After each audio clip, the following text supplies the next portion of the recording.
Once an eclectic powerhouse girl group, the Pussycat Dolls dominated the charts, the pop trends, and mainstream media throughout the early 2000s. Their unexpected popularity saw them break records around the world to become the 6th most successful female pop group of all time. Their achievements were marred by jealousy, infighting, and scandal that eventually tore the group apart. The story of the Pussycat Dolls begins all the way back in 1990. Robin Antin, an American dancer, choreographer, actress, and clothing design entrepreneur, had been doing the rounds with American music sensations, having previously worked with artists like Paris Hilton, Pink, The Offspring, and No Doubt. Her vision was to create a burlesque dance revue, a steamy mix of sexuality, choreography, and music in and around the Los Angeles area. The group was originally formed with Carla Kama and Christina Applegate as performers and would showcase a repertoire of 1950s and 1960s popular music standards, while dressed in lingerie or old-fashioned pinup costumes. The revue cycled through various members and performers through their earlier years until getting their first real break, securing a Thursday night residency at a Los Angeles nightclub, where they stayed from 1995 to 2001. Small-time success followed. The group appeared briefly in the 1998 film Matters of Consequence. Some argue that most of the group's attention came in 1999 after 7 of the Pussycat Dolls' contemporary members agreed to pose nude for a Playboy pictorial. Fast forward to 2003, and they were featured in magazines, television specials for MTV and VH1, ad campaigns, and films. Some of the Pussycat Dolls appeared in the 2003 film Charlie's Angels, Full Throttle. They were also featured in Pink's Trouble music video. The Pussycat Dolls also started doing something that was unique in show business and definitely new in the music industry. They began to rotate A-list celebrities in and out of the group, featuring guest singers, dancers, and lead performers. Notable celebrities who were once a part of the Dolls, including Christina Aguilera, Pamela Anderson, Kelly Osbourne, Pink, Britney Spears, Carmen Electra, and Gwen Stefani, amongst many others. The undeniable star power and raw sexual energy that the Pussycat Dolls demonstrated on stage soon caught the attention of music labels at the big end of the town. Interscope Records, with the help of producers Jimmy Iovine and Ron Fair, pitched the idea of a music franchise. A recasting was to be held with auditions scheduled to select new Pussycat Dolls. Singers Nicole Scherzinger, Melody Thornton, and Kaya Jones were recruited and paired with the previous members to form the new recording group.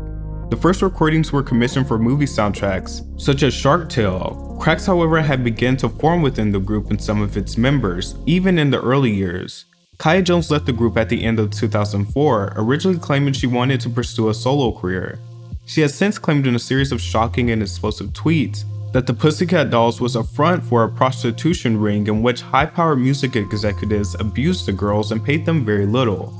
Both Antin, the label, and remaining dolls have repeatedly denied this ever being true, but a reference to a shocking event later down the line may hold a clue to what was really going on.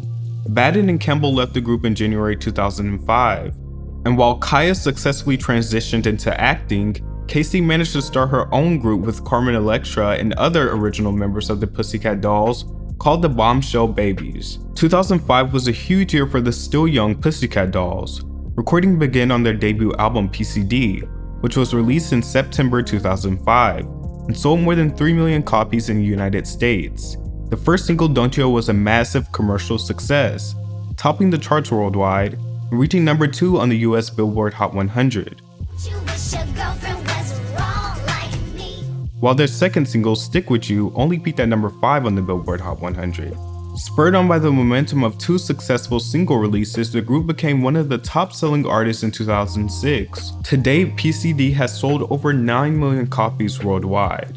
To further promote the album, they released Buttons, which became a worldwide hit, topping the charts in multiple countries.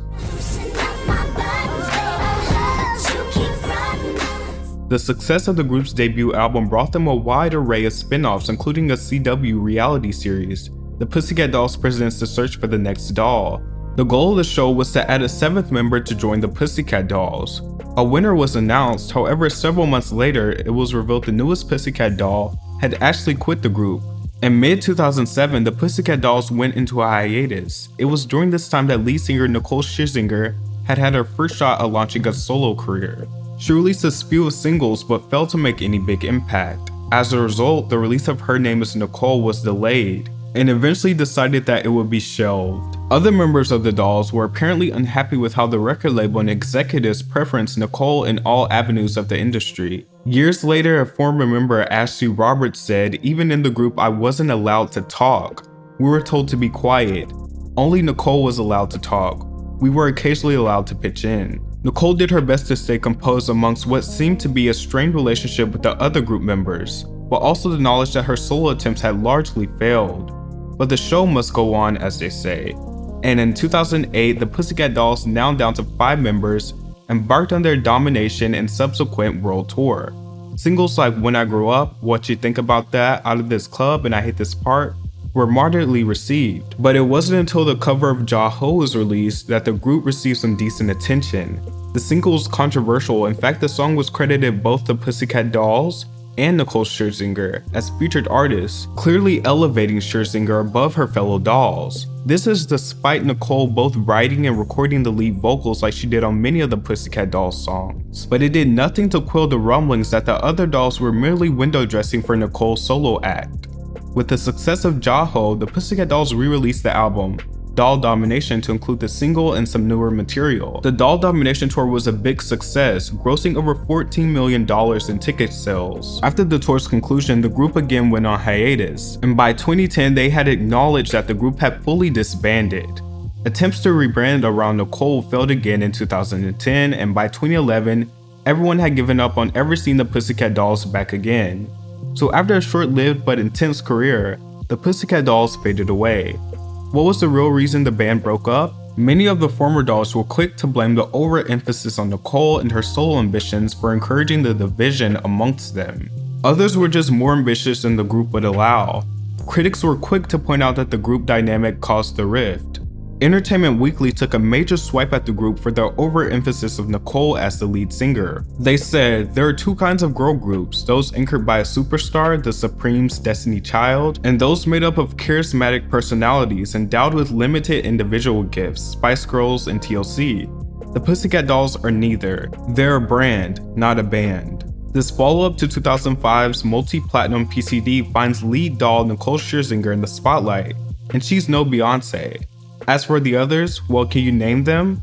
Do you even know how many there are? It's hard not to laugh at the last comment without checking. It's hard to know exactly how many different dolls there have been over the years. One thing is for certain, they were created, marketed, and fashioned extremely well. Although there has been talks of a reunion, nothing appears on the cards at the moment. Hard to know if we'll ever see an act of that caliber and so unique in terms of group dynamic ever again.